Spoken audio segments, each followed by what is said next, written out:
Then there was a question on cultural ties.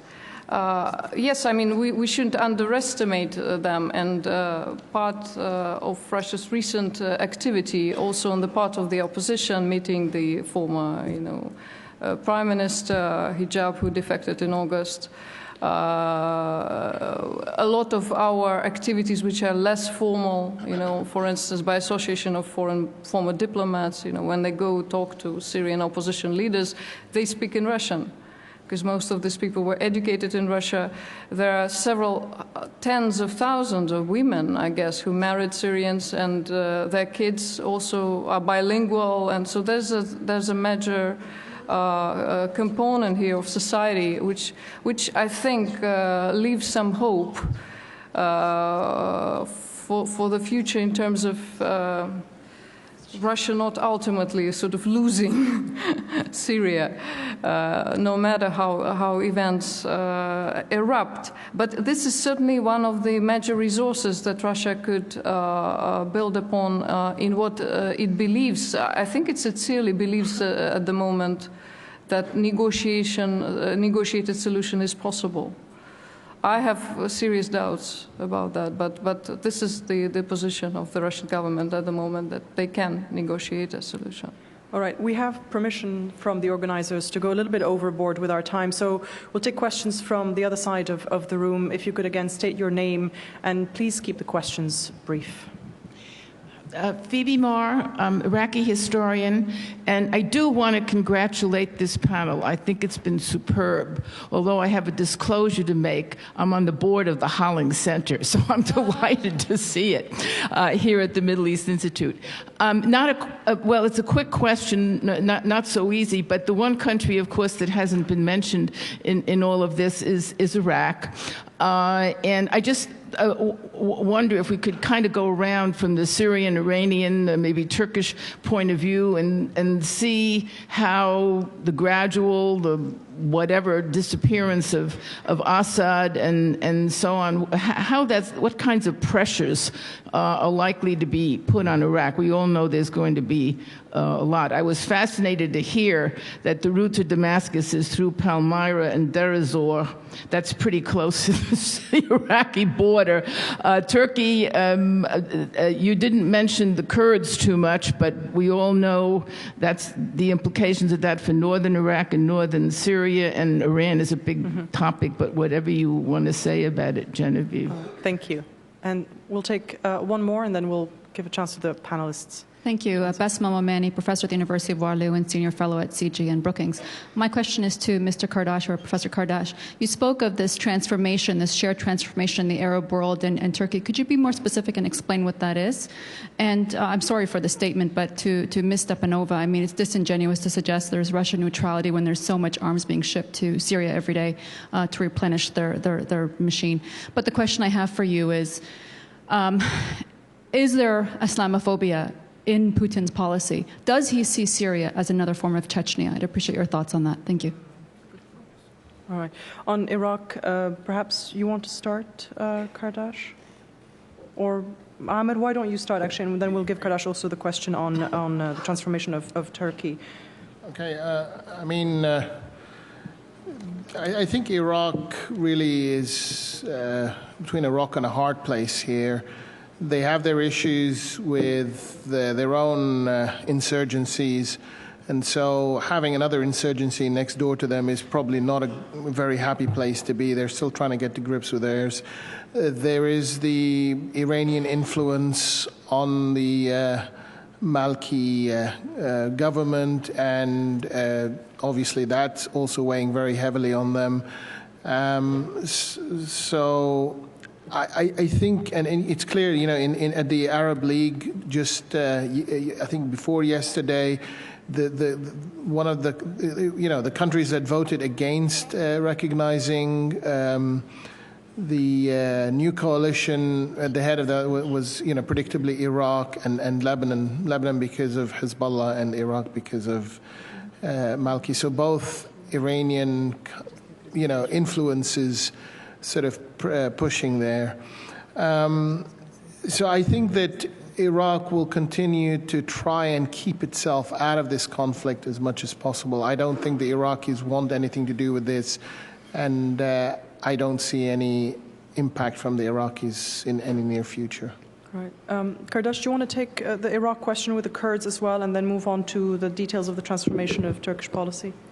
Okay, briefly about Iraq. I mean, Iraqi experience for Turkey was in a sense a test case, because after the 2003 war, when there was a risk of an all-out civil war, Turkey tried to work toward ensuring the national unity.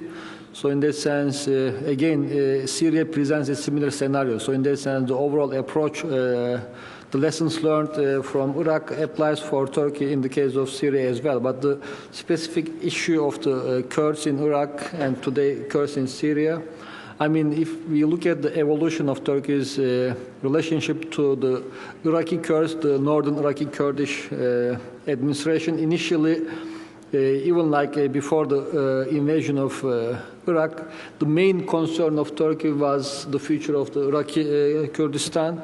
Initially, Turkey was very much opposed to any sort of autonomy or any federal administration, but over time, Turkey adjusted its policy. So especially after 2007 on, we see accommodation of the new reality. So in that sense, even like people do joke, although Turkey lost many of friends, the most stable friendship Turkey has in the Middle East is now with the Iraqi Kurdish administration. So we see this transformation of Turkey's policy to adjust to the new reality in the case of northern Iraq. And again, the possible scenario of Syria splitting up, or Kurds of Syria gaining some sort of autonomy or self-rule. It reminds us of the memories from the Iraqi case. Some people say Turkey will not tolerate it. Some people do say that Turkey may also demonstrate the similar level of adjustment. I am of the second opinion. So if the situation in Syria takes in a direction where the Kurds of Syria gain some sort of autonomy, self-rule, I don't know, a federal structure, name it, Turkey will also adjust. Turkey will not take a step that will undermine their rights, political rights in the new Syria. Regarding the transformation, what I was trying to say, I mean, here we should remember, most people when they talk about Turkish Foreign Minister Ahmet Davutoğlu, they just look at certain aspects of his argument, but his new vision about Turkish foreign policy is part of a grander vision about where Turkey sits in the Islamic world, also in the world as well. So, I mean, there is this grand narrative about Turkey's transformation, so that it finds its proper place in the flow of history. So, in that sense, he formulated several ideas. Everybody talks about the zero problems with neighbors policy, but it is part of a concept which he calls central country. The first principle is what he calls the balance between freedoms and security. The second principle is the zero problems with neighbors principle. So in that understanding, for a country to be stable, for a country to have a good standing in international relations, it has to first strike a balance between freedoms and security at home. In that sense, democracy is the best regime to ensure that domestically, if you have such stable countries, only then you can build a stable regional order. So this understanding is very much related to it. So in the Turkish case, the transformation in the last 10 years, 20 years, especially post-1980 transformation was a case where increasingly the demands of the people were translated into the political arena. So in that sense, this political reform, democratization experience was very much what they have in mind when they talk about this balance between freedoms and security. They wanted a similar experience to be repeated in the Islamic world. I mean, many people do criticize Turkey for not talking about democracy before the Arab Spring. Today, Turkey is pursuing sort of democracy promotion agenda, not exactly so, but still the language is very much in those lines. Before the Arab Spring, Turkey did not openly have any democracy promotion policy, but still you see the elements of it. In 2003, Turkish current president at the time, he was, I guess, prime minister or foreign minister at the time. he talked to the leaders of the OIC, Islamic countries, about the need for reform in the Islamic world. If we do not take necessary steps in time, over time it will be more costly, more painful to take the reform. So this need that the Islamic countries have to deliver on domestic front, they have to meet the demands of their people, was very much part of the discourse of the leaders of the current party, the current leaders of the country. So in that sense, they see Turkey is part of the Islamic world, Islamic civilization. So in that sense, this Welt Anschauung of the foreign minister is very much tying Turkey to the overall trajectory of the Islamic world. This is, I guess, where they see a very positive identification with the Arab Spring. All right. And just briefly, we just have just a couple more minutes to get the answer from Ekaterina about whether Russia sees what's happening in Syria as another version of its Chechnya. If you could be brief, please. Well, actually, I mean, I don't think that is the driving force for Russia's policy on Syria. I think, as I said, the link is even more fundamental, and I'm afraid on the regime affinity sort of point, I could only say as much as I've said, given the format of this meeting. I mean, if that were the basis for action, you know, first of all, the cases may not be that different in terms of fatality rates, but they're really different on many other aspects. Chechnya was never part of civil war. I mean, the incompatibility was not about control of government. It was a separatist conflict over control of territory, relatively confined to a very small part of a very large country, with the rest of the country, by and large, continuing life as normal. And that, of course, cannot be even closely, remotely compared to what you have in Syria, which is a full-scale, nationwide civil war. Then, had that been the basis for Russia's action vis-à-vis foreign states, I mean, every second state in Asia has a nationalist slash separatist, separatist slash Islamist insurgency, but that in and of itself, that is not yet a pretext to sort of rush firmly into support. I think the link is more fundamental between the two.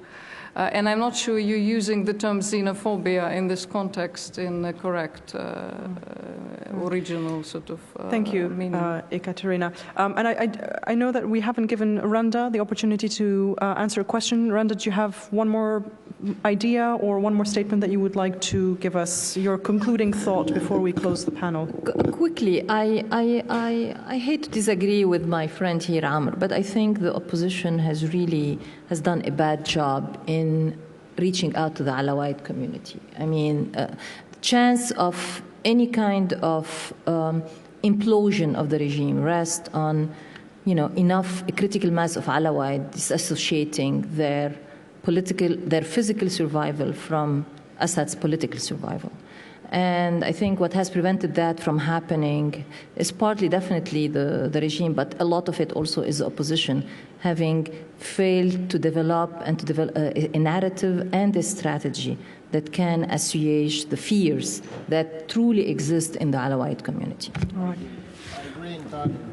All right. So we all more or less agree. I want to thank the audience for staying with us. This was a fascinating panel on Syria. The conflict continues. We'll have to see whether it will come to an end very soon with a political transition, with perhaps still we'll see military intervention, or whether, as Ahmed predicted, we'll have 2 more years of civil war. We certainly don't wish that for the Syrians who suffer on a daily basis. Thank you for having us, and thank you all for being here. Have a very good evening. And I want to thank our moderator and our panelists, and thank you all once again for bringing to a conclusion our 66th annual conference. We'll see you next year.